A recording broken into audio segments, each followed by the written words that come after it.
I'm Kristen Lucas, an assistant professor in the Communication Studies Department at University of Nebraska-Lincoln.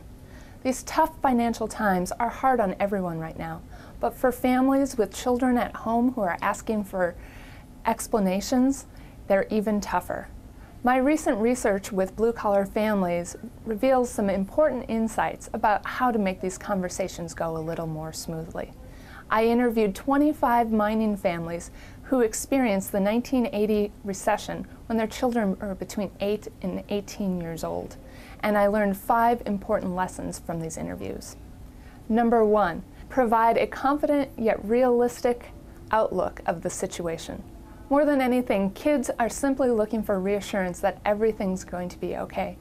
And even though announcing that there may be some cutbacks in family spending may seem like a difficult thing to say to children, to them it sounds like a game plan that's going to help you achieve your goals.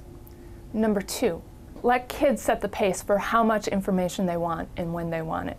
Instead of holding weekly family meetings or letting kids in on all of the family financial decisions, let them set the pace for how much information they need. That way they're not inundated.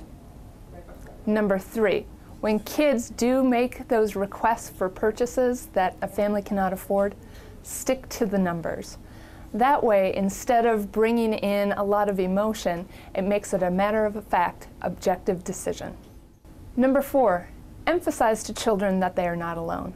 Fitting in with their friends is very important to children, and when they know that they are not alone in job loss, that they have other classmates, friends, or cousins who also are experiencing this, they won't feel the stigma and shame that they otherwise might if they did feel alone. And finally, number 5, be aware that you are always sending additional messages that you may not be aware of. Children's ears and eyes are always open, and they're always looking for messages about how to handle this financial crisis. So they'll be looking to you and following your example.